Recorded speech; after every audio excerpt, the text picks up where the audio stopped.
Okay.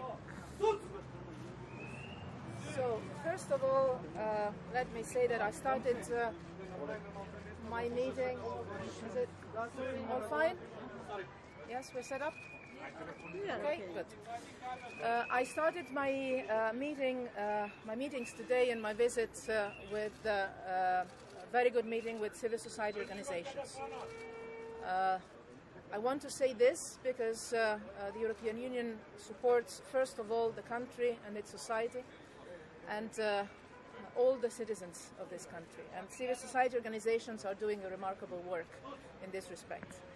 I had then meetings with all the political leaders in Parliament and a very, very long meeting with the President. So that is why I'm very late, for which I apologize. All my meetings were very long, as I said, very substantial, and I would say hopefully constructive. We will see how constructive the result of these meetings will be in the coming days and hours. The reason of my visit here originally is and was to send a clear message that the European Union is committed to the European Union integration of this country and of the entire region. We are serious on that. Our door is fully open and we want this country to come in and to become a member of the European Union.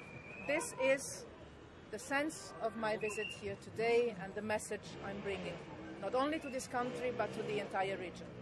It is our interest as the European Union and it is the interest of all the citizens of this region. And I know that the citizens of this country have very strong feelings and expectations on this country to move forward on its European Union integration path. And let me say we've lost too much time so far. The question is the political leadership of this country willing to continue to lose time, or do we want to move forward? On our side, we're ready to move forward on the integration path of this country to the European Union. Obviously, my visit is coming in a moment that is particularly complicated for the political and institutional crisis of this country. And so the major issues we discussed today is how to get out of this political and institutional crisis. It is not for the European Union to indicate the way, but it is for sure for the European Union as a friend that cares about this country and its citizens to indicate what worries us in this moment and what we believe would be a serious break of the democratic principles or the democratic spirit or the constitution of this country.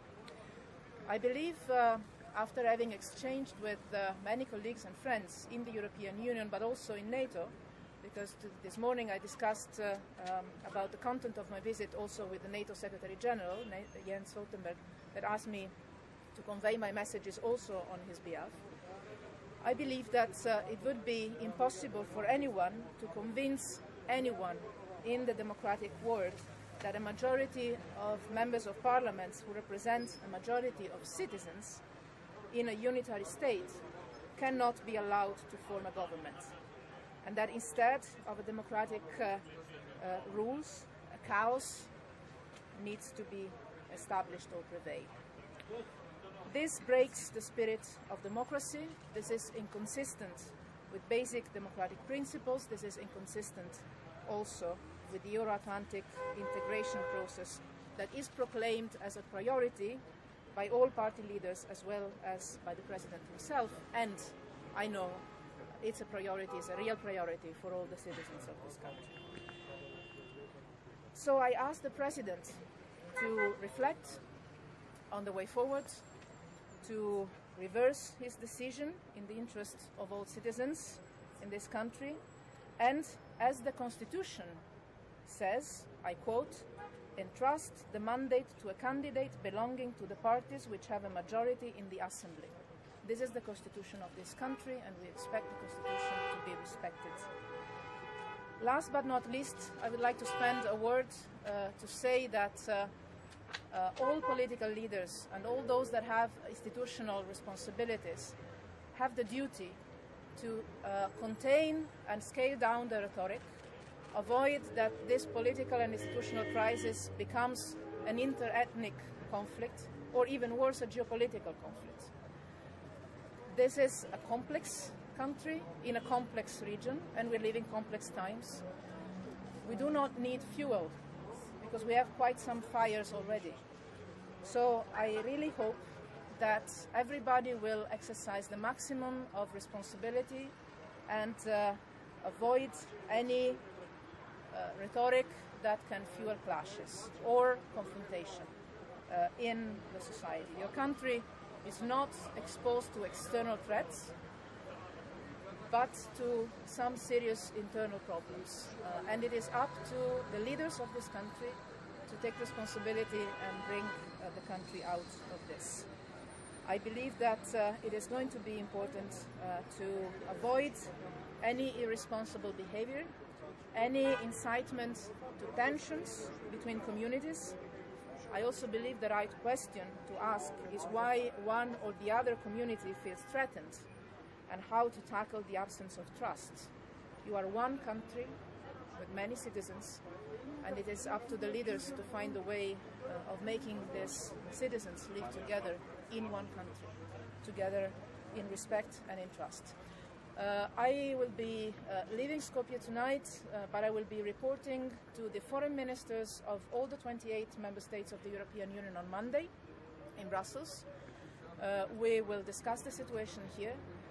We will also do that with all the heads of state and government of the 28 member states of the European Union, prime ministers, presidents, chancellors, on Thursday in Brussels, where we have a European Council.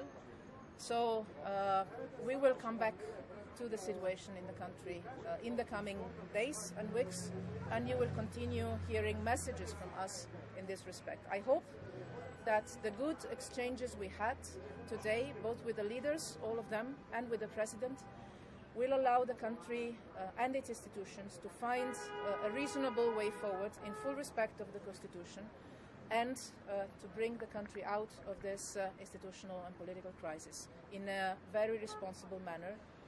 And in that case, the European Union, and I would say also the entire international community, will be at the side of this country and all its citizens to do the right steps to advance on the European Union integration path, finally, let me say.